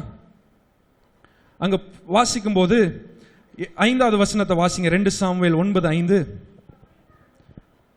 2 சாமுவேல் 9வது அதிகாரம் 5வது. அப்பொழுது தாவீது ராஜா அவனை லோதேபாரில் இருக்கிற லோதேபாரில் இருந்து அம்மியேலின் குமாரனாகிய மாகீரின் வீட்டிலிருந்து அழைப்பித்தான். மாகீர் என்றால் என்ன அர்த்தம் என்றால் விற்கப்பட்டவன். என்னது? விற்கப்பட்டவன். நாம் அடிமைத்தனத்தில் இருந்தோம், நாம் பாவத்திற்கு விற்கப்பட்டவர்களாக நாம் அடிமைத்தனத்தில் இருந்தோம். ஆனால் ராஜா நம்மை தேடி வந்தார். அவன் முடவனாய் இருந்தது மாத்திரமல்ல, சவுலின் பேரன் என்பதனால மாத்திரமல்ல, அவன் இருந்த இடம் வெறுமையான இடம். அவன் அடிமைத்தனத்திற்கு விற்கப்பட்டவனாக காணப்படுகிறான். அவன் யாருடைய குமாரன்? மாகீரின் குமாரன். விற்கப்பட்டவன், அடிமையின் குமாரன் என்கின்ற பெயருடையவனாகவே அவன் காணப்படுகிறான். இந்த வேளையில் உங்களுடைய குடும்பம் இந்த சூழ்நிலையில் இருக்கலாம். நீங்கள் செயல்பட முடியாத முடவர்களை போல காணப்படலாம். எத்தனையோ காரியங்களை சாதிக்கணும்னு ஆசை இருக்கு, ஆனால் செயல்பட முடியவில்லை. யாரோ ஒருவர் செய்த தவறினால முடவீனமாக நீங்கள் காணப்படலாம். இல்ல நீங்க இந்த குடும்பத்தார், இந்த குடும்பத்துக்கு எதிராக இந்த பகை இருக்கிறது, இந்த பில்லி சீனியம் வைத்திருக்கிறாங்க, இப்படிப்பட்ட காரியம் சொல்லப்படலாம். உங்களுடைய குடும்பம் பலவீனமான குடும்பமாக இருக்கலாம். எங்க குடும்ப நிலம் இவ்வளவுதாங்க, எங்களுடைய தரம் இவ்வளவுதாங்க, அப்படியே நீங்க உங்களை பற்றி சொல்லிட்டு நீங்கள் அமைதியா இருக்கக்கூடும். இல்ல என்னிடத்துல எதுவும் இல்லைன்னு சொல்லக்கூடிய நிலைமையில லோதிபாரின் வாழ்க்கை உங்களுக்கு இருக்கலாம், மக்கீரின் வாழ்க்கை உங்களுக்கு இருக்கலாம். விற்கப்பட்டவர்களை போல யாரோ ஒருவருடைய ஆசையை நிறைவேற்றுகிறதுக்கு விற்கப்பட்டவர்களாக அடிமைத்தனத்தில் இருக்கலாம். உங்களுக்கு ஒரு நற்செய்தி, ராஜா உங்களை தேடி வருகிறார். அல்லேலூயா. பக்கத்தில் உள்ளவங்களை பார்த்து சொல்லுங்க, ராஜா உங்களை தேடி வரார், ராஜா உங்களை தேடி வரார். ஆமென். அல்லேலூயா. நேரம் கடந்து செல்லுகிறது, நான் சீக்கிரமாக கடந்து செல்லுகிறேன். முதலாவது ராஜா என்ன சொல்லுகிறார்? மேவிபோசேத்தை தேடுகிறார். நான் தயை செய்யும்படி சவுலின் குமாரர்கள் யாராவது இருக்கிறாங்களா என்று தேவனுடைய கண்கள் தேடி வருகிறது, ராஜாவின் கண்கள் தேடி வருகிறது. முதலாவது. இரண்டாவது, ஆண்டவர் செய்கிற காரியம் என்ன? தாவீது ராஜா செய்கிறான், அவனை அழைப்பித்தான். பக்கத்தில் உள்ளவங்களை பார்த்து சொல்லுங்க, ஆண்டவர் உங்களை அழைக்கிறார், ஆண்டவர் உங்களை அழைக்கிறார், ஆண்டவர் உங்களை அழைக்கிறார். ஆண்டவர் எப்படி அழைக்கிறார் யோசித்து பாருங்களேன். இந்த பகுதியை கற்பனை பண்ணி பாருங்க. மேவிபோசேத் யாருடைய கண்களையும் பற்றக்கூடாதுன்னு ஒளிந்து இருக்கிறான் லோதேபார்ல. தாவீது ராஜா சீபாவை அனுப்பவில்லை, சேனையிலிருந்து ஒருத்தனை அனுப்புகிறார். அவனை அழைத்து கொண்டு வா என்று. இப்ப மேவிபோசேத் செய்கிற காரியம் என்ன யோசித்து பாருங்க. வீட்டில் பயத்தோட இருக்கிறான். அவனுக்கு உதவி செய்கிறவங்க கையில் கண்டிப்பாக அந்த வீட்டினுடைய சாவி இருந்திருக்கும். ஏன்னா வீட்டுக்குள்ளே வரணும்னா இவன் போய் திறக்கிறதெல்லாம் ரொம்ப கஷ்டம். அப்போ வீட்டுக்கு இவனுக்கு உதவி செய்கிறவங்க கண்டிப்பாக கையில் சாவி வச்சிருப்பாங்க. ஸோ யாரும் இவனை தேடி வரப்போறது இல்லை. ஆனால் வாசல்ல ஒரு சத்தம் உண்டாகிறது. மேவிபோசேத், மேவிபோசேத். ஒரு பயம் வந்திருக்கும். யார் என்னை தேடி வருகிறான்? உள்ள இருந்து கேட்டிருப்பான், யார் வந்திருக்கிறீங்க கேட்டிருப்பான். அங்கிருந்து வந்திருக்கும் சத்தம், ராஜா உன்னுடைய சேனையிலிருந்து நான் வந்திருக்கிறேன். பயம் வந்திருக்கும். கண்டிப்பா என்னை கொலை செய்யறதுக்கு தான் வந்திருக்கிறாங்க. உங்களுக்கு என்ன வேணும் கேட்டிருப்பான். அங்கிருந்து சத்தம் வந்திருக்கும், ராஜா உன்னை தூக்கிட்டு வர சொல்லியிருக்கிறார், ராஜா உன்னை அழைத்து வர சொல்லியிருக்கிறார். இல்லை இல்லை நான் வரல. கண்டிப்பா பயந்துருப்பான். ஏன்னா ராஜா சமூகத்துக்கு போனா நான் சவுலுடைய பேரன் என்பதனால என்னை என்ன செஞ்சிருவாங்க, கொலை செய்திருவாங்க. இல்லை நான் வரல, என்னை தயவு செஞ்சு விட்டுருங்க கெஞ்சி இருப்பான். அங்க வந்த சேனையில் உள்ள ஆள் சொல்லியிருப்பான், எப்பா நான் ஒரு கட்டளையை பெற்றிருக்கிறேன், உன்னை அழைத்து கொண்டு வர வேண்டும் என்று எனக்கு ஒரு கட்டளை கொடுக்கப்பட்டிருக்கு. நான் வெறுமையா திரும்ப போக முடியாது. உண்மைதானா? நான் வெறுமையா திரும்ப போக முடியாது. நீ வர வரைக்கும் நான் இங்கிருந்து தட்டிக்கிட்டே தான் இருப்பேன். இந்த அழைப்பை ஏற்று என் கூட நீ வர்றதுக்கு ஆயத்தமாகிற வரைக்கும் நான் என்னதான் செஞ்சுட்டு இருப்பேன், தட்டிகிட்டே தான் இருப்பேன். ஆண்டவர் எப்படி அழைக்கிறார் தெரியுமா? தம்முடைய வார்த்தையை அனுப்பி நம்மை அழைக்கிறார். ஹல்லேலூயா. நான் வேகமா வசனங்களை வாசிக்கிறேன், நேரம் ஆகிறது. சங்கீதம் 107 சங்கீதம் 20 வசனத்தை வாசிக்கும் போது, அவர் தமது வசனத்தை அனுப்பி அவர்களை குணமாக்கி அவர்களை அழிவுக்கு தப்புவிக்கிறார். அப்ப ஆண்டவர் அனுப்புகிறது எதை அனுப்புறாரு? வசனத்தை அனுப்புகிறார், அவருடைய வார்த்தையை அனுப்புகிறார். ஏசாயா 55:11 வாசிக்கும் போது, அப்படியே என் வாயிலிருந்து புறப்படும் வசனமும் இருக்கும். அப்படியே என் வாயிலிருந்து புறப்படுகிற வசனம் இருக்கும். எப்படி இருக்கும்? அது வெறுமையாய் என்னிடத்திற்கு திரும்பாமல் அது நான் விரும்புகிறதை செய்து நான் அதை அனுப்பின காரியமாகும்படி வாய்க்கும். ஆண்டவர் அழைப்பு கொடுக்கிறார். பந்தியில் ஆண்டவர் உங்களுக்கு என்று ஏற்படுத்தின பந்தியில நீங்கள் அமர வேண்டும் என்று ஆண்டவர் அழைப்பை கொடுக்கிறார். அந்த வார்த்தை உங்களுக்கு நேராக வந்துருச்சு. நீங்க அந்த பந்தியில வருகிறதற்கு நீங்கள் சம்மதிக்கிற வரைக்கும் ஆண்டவருடைய வார்த்தை உங்களை பேசிக்கிட்டே தான் இருக்கும். ஆண்டவர் அந்த அழைப்பை வைத்துக் கொண்டே தான் இருப்பார். ஆசீர்வாதம் லேட் ஆகும். ஏன் லேட் ஆகும்னா, ஆண்டவருடைய வார்த்தை லேட்டா வரல. எது லேட் ஆச்சு? யார் லேட் ஆக்குனா? நாம தான் லேட் ஆக்கணும். ஆண்டவருடைய வார்த்தைக்கு கீழ்ப்படிய நாம் தாமதிக்கிற வரைக்கும் ஆண்டவர் நமக்கென்று வைத்திருக்கிற ஆசீர்வாதத்தை பெற்றுக்கொள்ளுகிறதற்கு தாமதம் ஆகதான் செய்யும். ஆமென். வார்த்தை வெறுமையாய் திரும்புவது இல்லை. வார்த்தை வெறுமையாய் திரும்புவதில்லை. ஏசாயா 46 அதிகாரம் 3 வசனத்திலிருந்து வாசிப்போம். ஏசாயா 46 3 6 வசனம் வரைக்கும். யாக்கோபின் சந்ததியாரே, இஸ்ரவேல் சந்ததியில் மீதியாகிய சகல ஜனங்களே, எனக்கு செவி கொடுங்கள். தாயின் வயிற்றில் தோன்றினது முதல் உங்களை ஏந்தி தாயின் கற்பத்தில் உற்பத்தி ஆனது முதல் உங்களை தாங்கினேன். உங்கள் முதிர் வயது வரைக்கும் நான் அப்படி செய்வேன். நரை வயது மட்டும் நான் உங்களை தாங்குவேன். நான் அப்படி செய்து வந்தேன், இனிமேலும் நான் ஏந்துவேன், நான் சுமப்பேன், தப்புவிப்பேன். கவனிங்க, மேவிபோசேத் எப்படி இருக்கிறான்? முடவனாக இருக்கிறான். அவனால தானா செயல்பட முடியாது. அவன் எங்கேயாவது கடந்து செல்லணும்னா யாராவது அவனுக்கு உதவி செய்ய வேண்டும். இப்ப ராஜா அனுப்புகிற காரியம் என்ன சொல்லி அனுப்புறாரு? மேவிபோசேத்தை அழைத்து வா. இப்ப மேவிபோசேத் சொல்லியிருப்பான், என்னால வர முடியாது. அந்த வார்த்தை சொல்லுகிறது. கண்டிப்பா அந்த சேனை அதிபதி என்ன செஞ்சிருப்பாரு? எப்பா நீ வரேன்னு ஓகேன்னு மட்டும் சொல்லு, நானே உன்னைய தூக்கிட்டு போயிடுறேன். இவன் சுயமா தன்னுடைய பலத்தினால ஆண்டவர் ஏற்படுத்தின பந்தியை அடைய முடியாது. யாரோ ஒருவர் அவனை தூக்கி சுமக்க வேண்டும். ஆண்டவருடைய வார்த்தை சொல்லுகிறது, தாயின் வயிற்றில் தோன்றின நாதன் முதல் நான் உன்னை ஏந்தினேன், தாங்கினேன், தப்புவித்தேன். முதிர் வயது மட்டும் உன்னை ஏந்துவேன், சுமப்பேன், தப்புவிப்பேன். அல்லேலூயா. அந்த வசனம் தொடர்ந்து இப்படியாக வாசிக்கிறோம். ஏசாயா இதில் வாசிக்கும் போது, யாருக்கு என்னை சாயலும் சமமுமாக்கி யாருக்கு நான் ஒப்பாகும்படி என்னை ஒப்பிடுவீர்கள்? உண்மைதான். ஆண்டவருக்கு நிகராக யாரை ஒப்பிட முடியும்? எந்த மனுஷனையும் ஒப்பிட முடியாது. தேவன் சுமக்கிறது போல, ஏந்தி சுமக்கிறது போல யாராலும் சுமக்க முடியாது. அப்ப பிதாவானவரோடு ஒப்பிடக்கூடிய யாரும் இந்த உலகத்துல இல்ல. அதனால்தான் ஆண்டவர் செய்த காரியம் என்ன? அந்த வார்த்தை, எந்த வார்த்தை? உன்னை ஏங்குவேன், தாங்குவேன், சுமப்பேன் என்று ஆண்டவர் அழைத்த அந்த வார்த்தை இருக்குல்ல, அந்த வார்த்தை மாம்சமாகி நம்மோடு வாசம் பண்ணினது. ஹல்லேலூயா. இனி நம்ம சுமக்கிறதற்கு இயேசு கிறிஸ்து இருக்கிறார். ஹல்லேலூயா. ஆண்டவராகிய இயேசு கிறிஸ்து நம்மோடு இருக்கிறார். எபிரேயர் 1:3 வாசிக்கும் போது, இவர் அவருடைய மகிமையின் பிரகாசமும் அவருடைய தன்மையின் சொரூபமுமாயிருந்து, யாரு? பிதாவினுடைய மகிமைக்கு ஒப்பான மகிமையை யாரிடத்துல பார்க்கிறாங்க?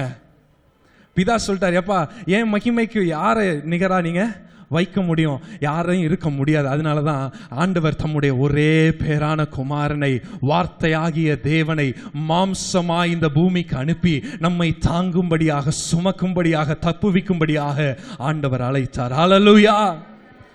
சமமாய் இருக்கும்படி. எசேக்கியேல் 36:26 வாசிக்கும் போது, உங்கள் உள்ளத்திலே என் ஆவியை வைத்து உங்களை என் கட்டளைகளில் நடக்கவும் என் நியாயங்களை கைக்கொள்ளவும் அவைகளின்படி செய்யவும் பண்ணுவேன். ஆண்டவர் வார்த்தையை மாத்திரம் அனுப்பி நம்மை சுமக்கிற தேவன் அல்ல, பரிசுத்த ஆவியானவரையும் நமக்கு தந்தருளியிருக்கிறார். ஹல்லேலூயா. பரிசுத்த ஆவியானவர் நம்மை சகல சத்தியத்திற்குள்ளாகவும் நடத்துவார்.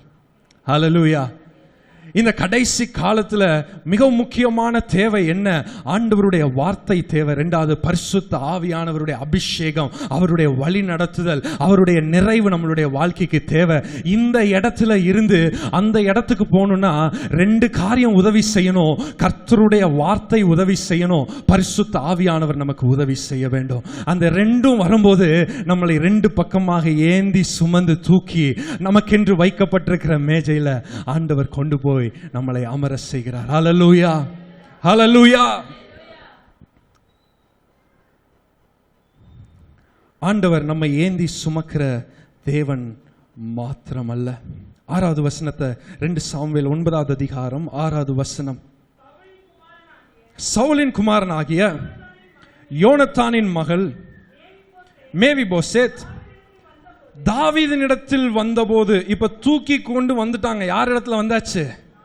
தாவீதின் இடத்துல வந்தாச்சு. லோதேபார்ல இருந்து எருசலேமுக்கு மேவிபோசேத் கொண்டு வரப்படுகிறான். வந்த மாத்திரத்தில் முகக்குப்புற விழுந்து வணங்கினான். அப்பொழுது தாவீது, மேவிபோசேத்தே என்றான்.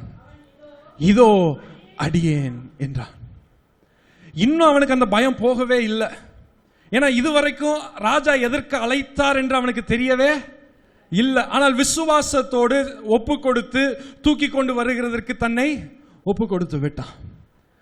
இங்க ராஜாவை பார்த்த மாத்திரத்தில் பயம் உச்ச கட்டத்தை தொட்டிருச்சு. ராஜா சொல்கிறான், மேவிபோசேத், இதோ அடியேன் இருக்கிறேன். எவ்வளோ பயந்துட்டானா, ராஜா சொல்ல வேண்டியது இருக்கு, பயப்படாதன்னு சொல்ல வேண்டியது இருக்கு. அடுத்த வசனத்தை வாசிக்கும் போது தாவீது அவனை பார்த்து, நீ பயப்படாத, உன் தகப்பனாகிய யோனத்தானின் நிமித்தம் நான் நிச்சயமாய் உனக்கு தயை செய்து உன் தகப்பனாகிய. இப்ப இங்க வருகிற காரியம் என்ன? மேவிபோசேத்தை தூக்கி கொண்டு வருகிறாங்க. நான் உனக்கு நிச்சயம் என்ன செய்வேன்? தயை செய்வேன். உனக்கு நிச்சயம் என்ன செய்வேன்? தயை செய்து ராஜா அழைக்கும் போது நடக்கிற காரியம் என்ன? The king will restore everything that belongs to you. உங்களுக்கு சேர வேண்டிய எல்லா ஆசீர்வாதத்தையும் உங்களுக்கு தரும்படியாக ராஜா கடந்து வருகிறார். அங்க சொல்லுகிற காரியம் என்ன? உன் தகப்பனாகிய யோனத்தானின் நிமித்தம் நான் நிச்சயமாய் உனக்கு தயை செய்து உன் தகப்பனாகிய சவுலின் நிலங்களை எல்லாம் உனக்கு திரும்ப கொடுப்பேன். உனக்கு சேர வேண்டிய ஆசீர்வாதங்களை எல்லாம் நான் உனக்கு திரும்ப தருவேன். எப்ப தருவேன் என்றால், நான் உனக்கென்று ஏற்படுத்தி வைத்த பந்திக்கு நீ ஓடி வரும்போது, என்னுடைய வார்த்தையை, என்னுடைய அழைப்பை நீ ஏற்றுக்கொண்டு அதற்கு அர்ப்பணிக்கும் போது உன்னை நான் திரும்ப கொண்டு வந்து நீ இழந்து போனது, உனக்கு சேர வேண்டிய ஆசீர்வாதங்களை எல்லாம் உன்னுடைய வாழ்க்கையில நான் தருவேன் என்று ராஜா சொல்கிறார். ஹல்லேலூயா, ஹல்லேலூயா. The king will cover you. அடுத்த வசனத்தில் அங்க தொடர்ந்து வாசிக்கிறோம், நீ என் பந்தியில் நித்தம் அப்பம் புசிப்பாய் என்றார். தனிமையில் இருந்து யாருடைய உதவியும் இல்லாம மற்றவங்களுடைய உதவியை மாத்திரமே நாடி இருந்து தனியா இருந்தவனுக்கு இப்ப ராஜாவோடு அமர்ந்து உட்கொள்ளுகிற ஒரு அனுபவம் கொடுக்கப்படுகிறது. மேவி போசேத்தை தூக்கி கொண்டு வந்தாங்க. யாரு? வார்த்தையும் பரிசுத்த ஆவியும் தூக்கி கொண்டு வருகிறான். இப்ப நடக்கிற காரியம் என்ன? நித்தமும் நீ என்னுடைய பந்தியில அமர வேண்டும், நித்தமும் என்னுடைய பந்தியில புசிப்பாய். இது உனக்கென்று ஏற்படுத்தப்பட்ட இடம், உனக்கென்று ஏற்படுத்தப்பட்ட இடம். ஆண்டவர் உங்களுக்கென்று ஏற்படுத்துகிற பந்தியில ஒரு விசேஷம் என்ன தெரியுமா? மேவி போசேத்துக்கு பாதிப்பு எங்க? காலில் தான் பாதிப்பு, இடுப்புக்கு கீழே அவனுக்கு பாதிப்பு. ஆனால் மேஜையில் உட்காரும் போது அந்த கால் என்ன செய்யப்படுகிறது? மறைக்கப்படுகிறது. இதுதான் ஆண்டவருடைய கிருபை. ஆமென். இதுதான் ஆண்டவருடைய கிருபை. உங்களுடைய வாழ்க்கையில எதெல்லாம் உங்களுடைய வாழ்க்கையில குறைகளாக நீங்கள் நினைக்கிறீங்களோ, ஆண்டவருடைய மேஜையில வந்து உட்காரும் போது, ஆண்டவர் உங்களுக்கென்று ஏற்படுத்தின பந்தியில வந்து நீங்கள் அமரும் போது, உங்களுடைய பலவீனங்களிலே அவருடைய பலன் பூரணமாய் விளங்கும். இப்ப மேவி போசேத் வந்து உட்காருகிறான், மேஜையில வந்து அமர செய்கிறாங்க. இப்ப அமர்ந்து பார்த்தா ராஜாவும் உட்கார்ந்துருக்கிறாரு, ராஜாவின் குமாரர்களும் உட்கார்ந்துருக்கிறாங்க. எல்லாரும் பார்க்கும்போது இவனுக்கும் எந்த வித்தியாசமுமே இல்லை. இவனுக்கு இருக்கிற குறை அந்த மேஜையினால, தேவன் ஏற்படுத்தின பந்தியினால மூடப்பட்டது. அல்லேலூயா. பவுல் சொல்லுகிறான், ஆண்டவரே இந்த முள் நீங்க கூடுமானால் நீங்கும்படி செய்யும். ஆனால் ஆண்டவர் சொல்றார், எப்பா அதை பத்தி நீ கவலைப்படாத, உன்னுடைய பலவீனத்தில் என் பலன் பூர்ணமாயிரும். என்னுடைய கிருபை உனக்கு போதும், என்னுடைய கிருபை உனக்கு போதும். உன்னுடைய பலவீனத்தில் என்னுடைய பலன் பூரணமாய் விளங்கும். மேஜைக்கு வந்து அமரப்படுகிறான். இது விருந்தாளியா மாத்திரம் வரலைங்க. வெறும் விருந்தாளியை போல ஒரு 5 நாள், ஒரு 6 நாள், 7 நாள், ஒரு மாசத்துக்கு மாத்திரம் அல்ல, நித்தமும். அந்த வசனத்தை திரும்ப வாசிப்போமா? நீ என் பந்தியில் நித்தம் அப்பம் புசிப்பாய் என்றான். கடைசி இந்த வசனங்களை வாசித்து ஜெபம் பண்ணி முடிப்போம். 9வது வசனத்திலிருந்து 13வது வசனம் வரைக்கும் வாசித்து நாம முடிப்போம். ராஜா சவுலின் வேலைக்காரனாகிய சீபாவை அழைப்பித்து அவனை நோக்கி, இந்த சீபா யாரு? யாருடைய வேலைக்காரன்? சவுலினுடைய வேலைக்காரன். சவுல் இறந்ததுக்கு அப்புறம் இப்ப இவன் ராஜாவானதுக்கு அப்புறம் இப்ப யாருக்கு வேலை செய்ய வந்துட்டான்?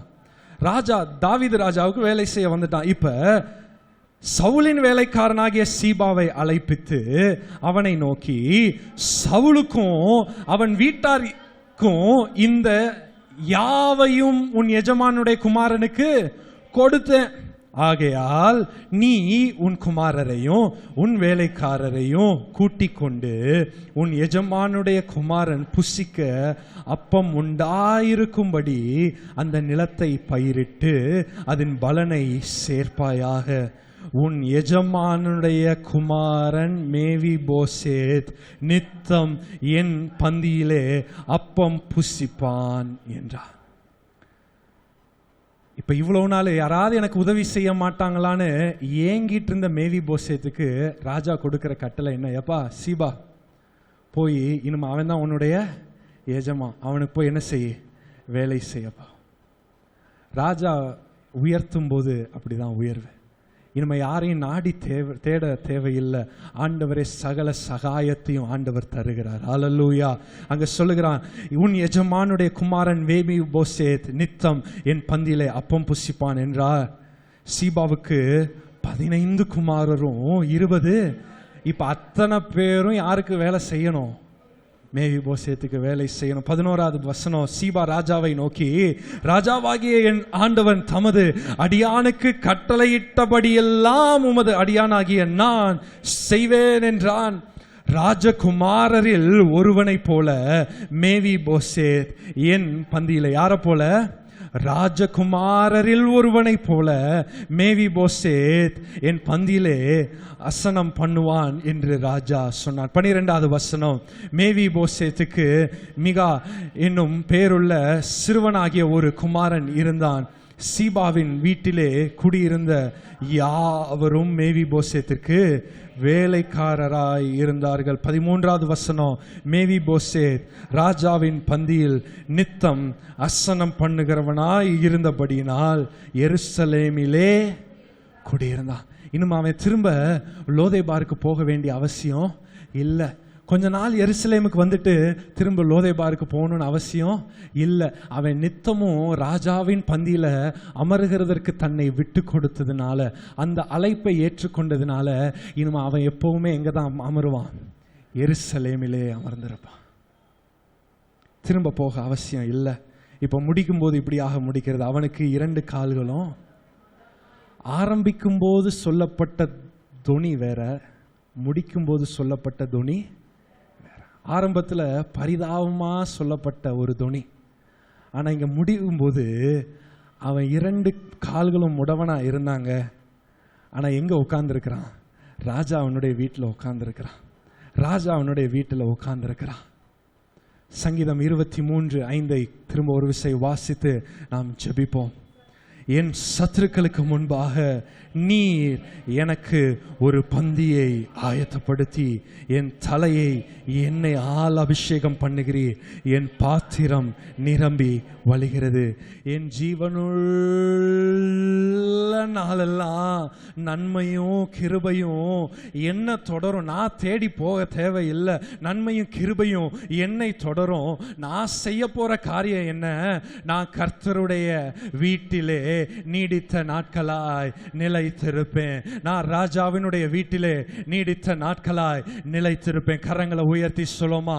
இந்த வேளையில நம்மளுடைய ஜெபம் இதா இருக்கட்டும். அவருடைய அழைப்பை ஏற்றுக்கொண்டவர்களாக, அவர் நமக்கென்று ஏற்படுத்தின பந்தியில நாம் அமர வேண்டும் என்று ஆண்டவர் விரும்புகிறாரே, அந்த அழைப்பை ஏற்று அவருடைய வார்த்தைக்கும் அவருடைய பரிசுத்த ஆவியானவருடைய நடத்துதலுக்கும் நம்மை விட்டு கொடுக்கும் போது ஆண்டவர் நம்மை தூக்கி கொண்டு நம்மை சுமந்து கொண்டு ராஜாக்களோடு அமர செய்கிற தேவனா இருக்கிறார். பிரபுக்களோடு அமர செய்கிற தேவனா இருக்கிறார்.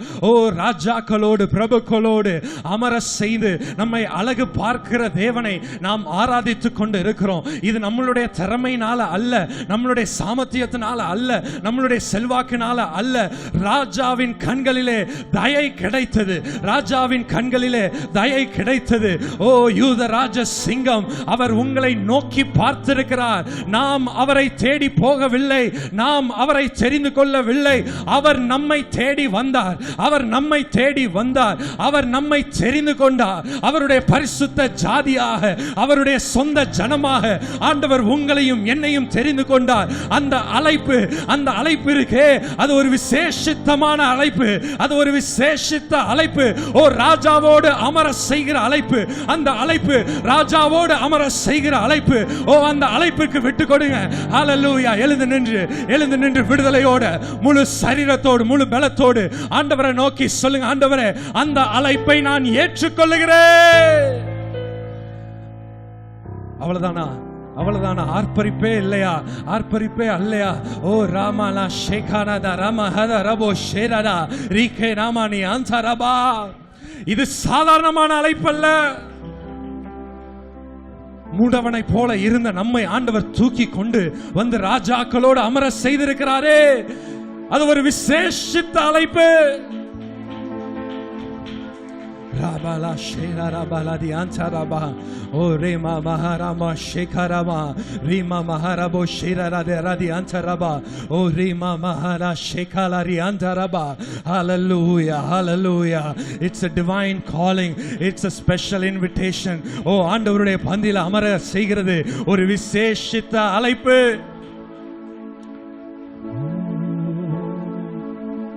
கிரகிக்க முடியா காரியம் செய்வி சர்வஞானியே உம்மை ஆராதிப்பே.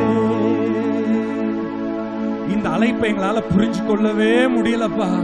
எங்களை இந்நாள் வரைக்கும் தாங்கி சுமந்து வந்தீங்களே, ஏன் எங்களுக்கு புரிஞ்சுக்கவே முடியல? இத்தனை நன்மைகளை எங்களுடைய வாழ்க்கையில செஞ்சீங்களே, ஏன் எங்களுக்கு புரிஞ்சுக்கவே முடியல? அதுதான் தேவனுடைய அன்பு, அதுதான் தேவன் பாராட்டுகிற தயை, அதுதான் தேவன் காட்டுகிற கிருபை. கிரகிக்க முடியா காரியம் செய்வி சர்வஞானியே உம்மை ஆராதிப்பே. கிரகிக்க முடியா காரியம் செய்வி சர்வஞானியே உம்மை ஆராதிப்பே. ஆண்டவரே, உம்முடைய வார்த்தையை அசட்டை பண்ணாமல், அதுக்கு கீழ்ப்படிய மனதில்லாமல் நாங்கள் காணப்படாதபடிக்கு உம்முடைய வார்த்தைக்கு கீழ்ப்படிய எங்களை அர்ப்பணிக்கிறோம் ஆண்டவரே. அழைப்பை பெற்றுக் கொண்டோம் ஆண்டவரே. உம்முடைய வார்த்தை எங்களை எங்க தூக்கி கொண்டு போகிறதோ அங்க வருகிறதற்கு நாங்கள் எங்களை விட்டு கொடுக்கிறோம். பரிசுத்த ஆவியானவர் எங்களை எங்க நடத்த விரும்புகிறீர்களோ ஆண்டவரே, அங்க கடந்து வருகிறதற்கு எங்களை விட்டு கொடுக்கிறோம் ஆண்டவரே. ஆவியினால் நடத்தப்பட்ட ஜனங்களாக நாங்கள் காணப்பட எங்களை ஒப்பு கொடுக்கிறோம் ஆண்டவரே. ஆரம்பம் அற்பமா இருந்தாலும் முடிவு சம்பூர்ணமான முடிவு. ஆரம்பம் லோதைபாரா இருந்தாலும் முடிவோ ராஜாவோடு அமர்ந்து பானம் பண்ணுகிற ஒரு அழைப்பை ஆண்டவர் தருகிறார்.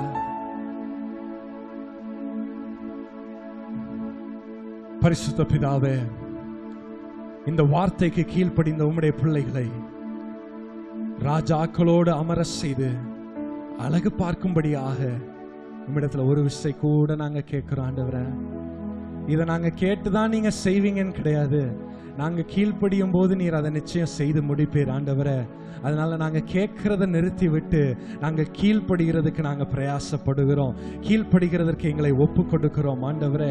எங்களை முழுவதுமாக ஜீவ பலியாக, எங்களுடைய சித்தம் அல்ல உம்முடைய சித்தம் என்று ஆண்டவரை உம்முடைய கரங்களிலே ஆண்டவரை குயவனை போல ஆண்டவரை களிமண்ணாக, குயவன் வணைகிற விதத்தில் வணைகிறதற்கு விட்டு கொடுக்கிற களிமண்ணாக எங்களை தருகிறோம்.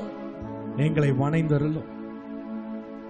பரிசுத்தமில்ல பிதாவே, இந்த ஆராதனையில நீர் எங்களோடு பேசினதற்காக நன்றி சொல்லுகிறோம்.